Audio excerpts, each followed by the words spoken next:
Muy buenas a todos, bienvenidos una vez más a esta carta de ajuste del martes 3 de junio de 2025, a la hora donde nos juntamos aquí toda esta familia madridista que compone la comunidad de este canal, que una vez más os voy a dar mil gracias. Ya estamos por encima de 60.000 y subiendo. Muchísimas gracias a todos. Y aquí nos juntamos pues todos los días para repasar las noticias más importantes del día con respecto al Real Madrid y al mundo del fútbol. Lo del mercado es tremendo, ¿eh? Cómo se está moviendo. Hablábamos esta tarde y vamos a tener que hablar otra vez, ¿no? Vamos a tener que hablar de Mastantuono, donde esperemos que no sea tarde, pero nos hemos dormido en los laureles, aunque estábamos ahí, como hemos hablado siempre, y teníamos esto pensado al año que viene, pues con el tema del PSG, que han ido con todo, pues fijaros si el Madrid se está moviendo, que Juni Calafat está en Buenos Aires. Hablamos de eso. Zubimendi ha hecho unas declaraciones que el verano va a ser muy largo, que lo del Arsenal ya verás. En fin, vamos a hablar un poquito de todo. Capítulo de carreras. Voy a comentaros algún detalle más. Posiblemente mañana pueda decir cosas más concretas. Igual podría decir alguna hoy, pero no quiero, hasta que no tenga todo cerrado, aunque bueno, después hablamos, ¿vale? Porque es que esto viene de la semana pasada. Lo comentamos, ¿vale? Y como siempre, efemérides, que hoy es que seguimos. Estamos a 3 de junio y seguimos recordando Copas de Europa. Tremendo. Y me vais a permitir una licencia. Enhorabuena a las chicas del Club de Fútbol Cañiza. Ahora hablamos. Dentro vídeo lo vais a entender, ahora lo vais a entender. Dad al play, venga.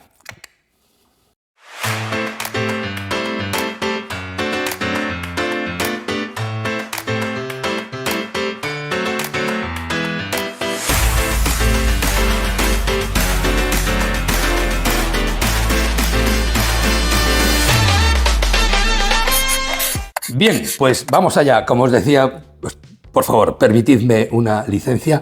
Voy a felicitar de forma muy efusiva al Club de Fútbol Cañiza en su sección femenina, el equipo femenino, que ha ascendido y vamos a jugar en segunda gallega, en la segunda autonómica.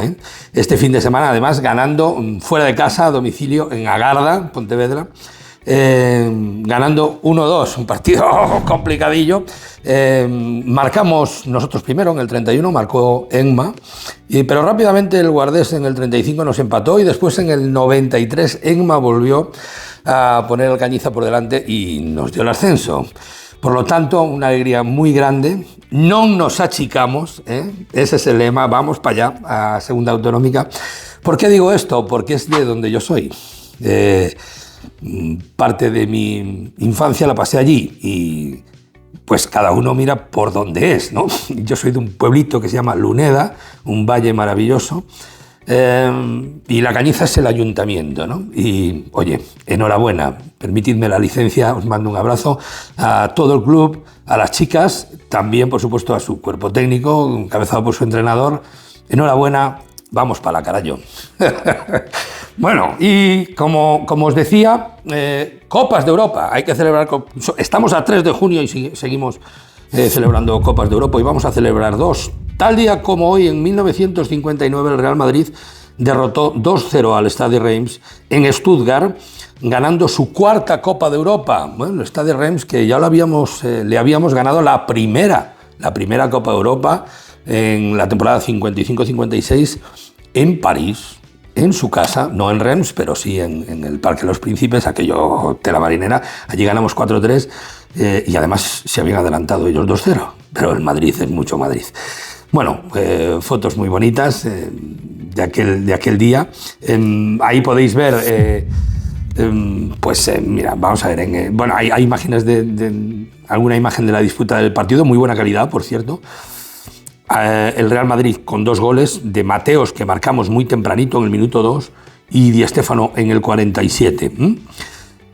11 del Real Madrid: Domínguez, Marquito, Santamaría, Zárraga, Ruiz, Santi Esteban, Copa, Mateos, Di Stéfano, Rial y Gente. Fijaros, Copa, pobre Copa, que perdió la final con el Stade de Reims en esta que os decía yo, en la 55-56, y sin embargo, pues oye, vino al Real Madrid y ganó la Copa de Europa como Dios manda. Fantástico jugador el francés, una velocidad endiablada, una calidad, un grandísimo jugador, ¿no? Un recibimiento en Madrid tremendo, al estilo de aquellos años, ¿no? Con esas pancartas y banderas y tal, me encanta ver estas fotos. Fantástico recuerdo. Pero resulta que el 3 de junio de 2017, pues volvimos a ganar la Copa de Europa en una de las finales donde más tremendas, ¿no? Con mayor superioridad, ¿no? Es cierto que el otro día del PSG con el Inter también fue de AUPA, ¿no? Pero en esta ocasión 1-4 del Real Madrid a la Juve en Cardiff, en casa de Gareth Bale, con 2 goles de Cristiano, uno de Casemiro y otro de Asensio, ¿no? Un partido que comenzó de cara, marcamos en el minuto 20 Cristiano Ronaldo, pero rápidamente empató Mandžukić, ¿no? Bueno, hicieron un poco de fuerza ahí en el primer tiempo, aunque el Madrid dominó claramente, y en la segunda parte aquello fue un rodillo, ¿no? Marcamos 2 goles en 5 minutos, un disparo brutal de Casemiro, no sé si recordáis, después el tercero de Cristiano Ronaldo, jugada por banda, y acabamos en el minuto 90 con un gol de Asensio en el 90, ¿no? Aquel Real Madrid que formó con Keylor Navas, Carvajal, Varane, Ramos, Marcelo, Casemiro, Kroos, Isco, Modric, Benzema y Cristiano Ronaldo. También participó Morata, quien más, Asensio y Bale, claro, Asensio que marcó el último gol, ¿no? Bonitas imágenes aquellas que, oye, mira, Zinedine Zidane, que ganaba su segunda Copa de Europa seguida, la segunda, ¿no? Contra la Juve. El año anterior había ganado al Atlético de Madrid en Milán, y al año siguiente aún le quedaba la del Liverpool. Qué historia la de Zidane con el Madrid. Tremenda, de verdad, tremenda. Bonita foto esta también de Bale, Modric y Sergio Ramos, en fin.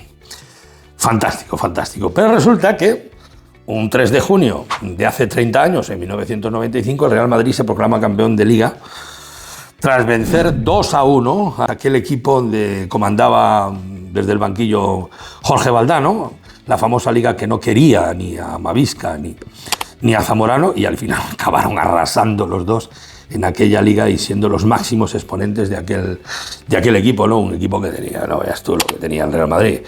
Chendo, el actual delegado del club, Bullo, el gran Fernando Redondo, Laudrup, que fue de las primeras camisetas que yo compré con el primer sueldo que gané. Me encantaba ese jugador. Luis Enrique, ¿qué te parece? Quique Flores, Amavisca, Raúl, Zamorano, Sanchís y Alcorta. Me gustaba Alcorta a mí de central. Sí, señor. Fue una liga muy celebrada porque veníamos de pleno Villarato Negreirato. Estaba en el apogeo absoluto. Ya venía de antes, ¿no? Pero es que aquella época fue muy negra para el fútbol español. Empezando por las 2 ligas que nos roban en Tenerife, la primera con Gracia Redondo de árbitro y sobre todo con el impresentable de Puentes Leira, que ya Negreira se ocupó de traerlo de segunda B para ponerlo de linier, saltándose todos los linieres de segunda y de primera, que deberían ser los que... Bueno, un tío que trabajaba en la Caixa, cuando los máximos accionistas de la Caixa eran la familia Millet, los hermanos Millet, los 2 directivos del Fútbol Club Barcelona. Los 2. Entonces, fijaros, han sido los 2, en distinta época, y creo que hasta con Laporta no sé si coincidirían los 2, pero uno estuvo con Núñez, bueno, en fin, tremendo.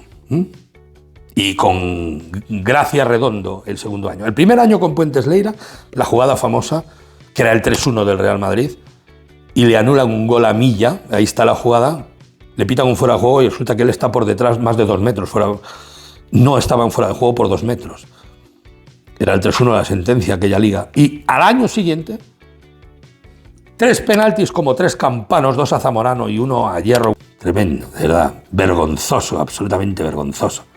Y después el presidente del Tenerife llegando al Camp Nou y en el palco Núñez quitándose la insignia del Barça y poniéndosela a él allí delante de todo el mundo, con todo el descaro. Después también la liga que palma el Depor, es verdad que el penalti lo falla Yuki, es verdad, pero iban primados los del Valencia hasta las orejas. El propio jugador del Valencia, Giner, y hace tiempo admitió que el Valencia tenía una prima, de hecho la cobró, por ganar o empatar. A esto se ha dedicado el Barça toda la vida. El club y la entidad deportiva más tramposa que hay debajo de las estrellas. No me cansaré de decirlo nunca. Hace 2 años y 4 meses que se descubrió el caso Barça-Negreira y aún está sin juzgar. ¿No les da vergüenza a las instituciones deportivas de este país? Gentuza es lo que sois. Algo que atenta directamente contra todos los valores más esenciales del deporte. Gentuza. En fin, pues evidentemente aquella liga se celebró mucho, ya no solo por el madridismo, yo creo que por toda España, o menos la España, en fin, mononeuronal. Había menos mononeuronales de aquella que ahora. En fin, saltado el capítulo porque esto hay que remarcarlo siempre que se pueda. Vámonos con el tema de la polémica que se está viviendo con el tema de la, ¿cómo se llaman estos? IFAB, ¿no? IFAB, ¿no? Estos son el organismo que regula las reglas del fútbol, que resulta que va a cambiar la regla del doble toque. La va a cambiar. Bueno, pues entonces ahora los del Atlético de Madrid, que se han quedado a vivir en ese partido, en esa eliminatoria, en ese penalti de Julián Álvarez, ¿ves? ¿Qué tal? ¿Qué? Y después, cuidado, he visto algunas informaciones que es una vergüenza lo de la prensa española, ya lo decimos siempre, para eso cobran del Barça. Coño, ahí están los estadillos de las cuentas del Barça, pagando allí a todos, a la SER, a la COPE, a los periódicos, en fin. La norma injusta, el Atlético de Madrid debió repetirse el penalti. Óigame. Esto es como todo en la vida. Hay una regla que se aplica correctamente. Para eso la UEFA le dijo al Atlético de Madrid, cuando el Atlético de Madrid protestó, dijo, esta es la regla, está bien aplicada. Punto y final. Otra cosa es que igual que puede pasar, por ejemplo, yo qué sé, en la justicia, mismamente de un país, jurisprudencia, oye, creo que le podemos dar una vuelta a esto. Ni siquiera tienes que estar equivocado en la norma, simplemente decir, oye, si le damos una vuelta a esto y apuntamos aquí en esta acción tal puntualmente que esto se puede hacer de otra manera, pues muy bien, estupendo. Pero al Atlético de Madrid se le aplicó la norma que había que aplicarse. Vamos, solo faltaba ahora. Pasa que claro, las lloreras es lo que tiene esa final de Lisboa, esa final que hablábamos ahora de Milán, es que de eso no se levantan más. Noticia importante, se modifica la norma del doble toque en los penaltis. Con la nueva norma, el disparo de Julián Álvarez se habría repetido. Si el ejecutor del penalti golpea el balón de manera involuntaria, se repetirá. La IFAB cambia la norma tras el penalti de Julián. Quieren aclarar la regla 14 en caso de un doble golpeo involuntario. El Atlético pidió explicaciones a la UEFA y esta es su respuesta 2 meses después. Si el ejecutor del penalti golpea el balón de manera involuntaria, se repetirá. Modificación en la resolución de la norma. Antes este toque involuntario no se repetía. Se daba por fallo en caso de ser gol. Ahora se repetirá. Subrayan el carácter involuntario, justo el ejemplo de Julián Álvarez. Una modificación que para los rojiblancos llega tarde y que empezará a aplicarse a partir del 1 de julio. Bueno, pues está claro, ¿no? A partir del 1 de julio. Aquí también dice Pedrerol, ha contestado la UEFA al Atlético de Madrid. A ver, puede ser que le haya notificado que se va a llevar esto a cabo y tal, pero contestar ya le contestó en su momento. Doble toque, la regla es la que es y está bien aplicada. Punto y final. Que ahora me parece bien, por deferencia, diga, óigame, a partir del 1 de julio, pues la IFAB cambia la norma. Muy bien, muy bien. Pero el Atlético de Madrid se le aplicó lo que Además, dimos pruebas aquí en este canal que se le había aplicado a otros equipos a nivel internacional, incluso en Sudamérica. Muchos otros equipos sufrieron esto, incluso en tandas de penaltis de la Libertadores, a River le pasó tal. Bien, ¿vale? No hay más que esto. La norma se cambia porque, como hemos dicho antes, a veces, pues, reunida esta gente, pues dice, oye, pues podemos darle una vuelta a esto, como pasa tantas otras veces, ¿vale? Con las reglas del fútbol, que ha habido diferentes cambios en los últimos años. Espero que el siguiente sea el del fuera de juego.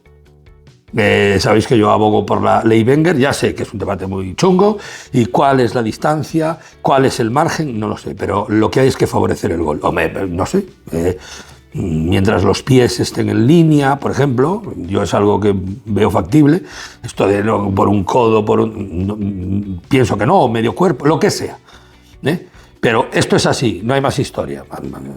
Como decimos aquí en Galicia, chorar a cangas, o sea, llorar a cangas, punto.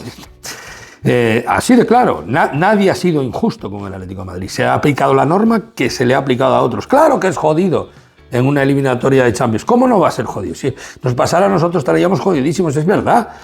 Pero nadie le robó nada al Atlético de Madrid. ¿Más tanto o no? Bueno, hablábamos esta tarde y venimos dando información al canal. Sí, el Madrid está ahí, sí. No quiero repetirme, ¿no? El Madrid en su momento estuvo bastante decidido, se renovó al jugador entre representante y River, el Madrid se alejó un poco, empezó a ver esto más hacia 2026, ha habido contactos, sí, tal. De repente se mete el PSG con toda la pasta, 45 como estos, al chaval un ofertón que si es por dinero no vamos a ninguna parte, ya te lo digo yo. Pero, bueno, pues el Madrid, precisamente como había hecho un trabajo, pues ahora no es que vaya al Madrid. Repito, está Yuri Calafate en Buenos Aires, lo ha dicho mi buen amigo Pepe Álvarez y vamos, después yo he preguntado por detrás, pero ya no tenía ninguna duda. Ya sabéis que a Pepe lo he nombrado varias veces y me han dicho, ok, sí, ¿dónde sacas eso? De aquí, vale, ok. Pero no es que vaya a ciegas, tal, no, había un trabajo hecho de antes, se trata de adelantar esto. Sabéis que os he contado aquí informaciones que me decían que podría haber una opción de comprarlo antes, esto hace semanas que os lo conté, ¿no? Antes para que fuera un poco más barato y dejárselo allí a River, abaratar un poco, tal. O sea, ha habido contactos, pero siempre pensando en el año siguiente. Bueno, pues se trata de adelantarlo. Vamos a ver si llegamos a tiempo, vamos a ver. Yendo Juni en persona, imaginaros la importancia que le dan a esto. Ojalá seamos capaces de darle un giro a esto. Por lo tanto, no me sorprende nada porque aquí hemos contado lo que había. Sí me sorprende que nos hayamos dormido, joder, y que no nos hubiéramos enterado antes del movimiento del PSG. O si lo hemos hecho, no le dimos la relevancia que debería. No sé, vamos a ver cómo termina eso. Ojalá termine bien, porque hablábamos esta tarde del chico del Ajax que hicimos aquí. Bueno, repasamos un poquito, a falta de que yo tenga que ver más partidos completos, pero tiene una pinta tremenda, y decía que era Mastantuono, sí que lo hemos visto siendo talento diferencial, un partido y otro, y con muchísimos recursos. Joder, hay que estar más. Hay fichajes que hay que si realmente ves que es talento diferencial a nivel mundial, hay que ir a por él y punto, no hay más que hablar, adelantarse. Y además hacemos un trabajo de scouting mejor que nadie, y es más, fuimos de los primeros en ir allí, y los demás todos detrás. O sea, hacemos el trabajo y después aprovechan los otros. Me cago en la leche. Zubimendi, sorprendente, ha hecho unas declaraciones diciendo que, bueno, que calma lo del Arsenal, que el verano va a ser muy largo. Incluso ha dicho que publicaba en las redes sociales una foto en la playa el día que no sé quién, no sé si Fabricio, no sé quién fue, no sé quién, dijo que estaba pasando reconocimiento médico en Londres, y él, para desmentir eso, es que lo ha dicho literalmente, para desmentir eso publiqué una foto en la playa. Así que calma, que el verano va a ser muy largo. Preguntado por Xabi Alonso, ha dicho que Xabi Alonso es su ídolo, que le ha encantado haber sido entrenado por él en la Real B, creo que ha dicho, ¿no? Y que bueno, que tranquilidad. A ver, aquí contamos, cuando se negaba en muchos sitios, que ha habido, que a mí me conste por lo menos, todos los que lleváis en este canal tiempo lo sabéis, 2 reuniones al menos del entorno de Zubimendi con José Ángel Sánchez. Una, su agencia de representantes, que son 3 del País Vasco, y otra, gente que trabaja muy cercana con, bueno, que tiene amistad con Xabi Alonso y que está en la misma agencia de representación. Hasta ahí puedo leer. Hay algunas personas de mi entorno privado que le he dado esa información y si algún día es necesario pueden decir, sí señor, Ricardo me dijo esto en tal día. Y gente seria. Bueno, el Madrid eso dijo que, bueno, que calma, que eran 60 millones, que tal. Florentino, como siempre os digo lo mismo, es el quien manda, es el quien decide. José Ángel puede hacer muchas cosas, Juni puede hacer muchas cosas. ¿Y cuántos fichajes ha dicho Florentino? Pues no, o vamos a darle una vuelta, o qué otras opciones hay, o mirar a ver si podemos abaratar esto. Se dejó ahí en stand-by, se le explicó a Xabi Alonso, pero no sé hasta qué punto eso se puede reactivar. No lo sé, sinceramente. Si lo supiera, os lo diría. Me encantaría poder decirlo, pero no tengo constancia de que definitivamente se haya reactivado. Pero viendo lo que dice el jugador, hombre, tiene una muy buena oferta del Arsenal, es fácil, actívalo y ya está. Si no lo haces por algo. Ese Mundial de Clubes, donde va a ser un campo de pruebas, si se necesita ese jugador del centro del campo, tal, hablamos de Stiller, que es cierto que también está ahí, aunque a mí no me constan contactos directos con el jugador, no sé si lo he sabido, a mí no me constan, puede ser, no sé, pero con este sí. Y puede ser que en un momento dado, me lo estoy inventando, diga Xabi Alonso, quiero el centrocampista y es ese, porque si Stiller vale 40 o 50, ¿por qué no 60 este? Y tengo el jugador que yo creo en él, confío en él y sé que me va a dar lo que yo quiero. Estoy hablando por hablar. Yo la información que tengo es lo que se produjo en su momento estas reuniones, y os lo conté. Vamos a ver cómo funciona eso, cómo transcurre y tal. Carreras. Bueno, esto tiene tela. Tiene tela y no la tiene. Es que tendría que decir, para resumir, me refiero a todo lo que he venido contando desde la semana pasada. Así de claro. El Madrid sabe cuáles eran las condiciones, que eran 50 millones de euros. El Madrid ha intentado abaratar esa cláusula de ciertas maneras, pagando un poquito más y que eso consiguiera que el Benfica te dejara pagar en 2 o 3 veces. Os he hablado de jugadores, preferencias sobre jugadores que el Benfica ha pedido, aunque eso a mí los nombres que me han llegado es Fran García, que lo veo muy difícil porque Fran García tiene mercado en Inglaterra y no creo que vaya a Benfica, pero sí Gonzalo García, que, repito, creo que el Madrid debe de probarlo y si no le convence o lo que sea, o cree, porque el jugador condiciones tiene, lo he dicho siempre me escucháis hablar de él y decir, este chico va a vivir muy bien del fútbol. Una zona para ir a crecer es allí. Os hablé de él, os hablé de Chema Andrés y seguramente hayan preguntado por alguno más.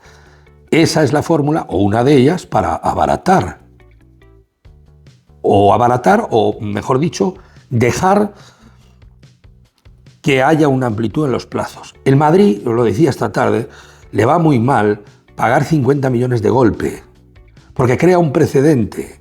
Y mañana vas a fichar otro jugador a no sé dónde, a Stiller, por ejemplo, o a la Real, Zubimendi, 60.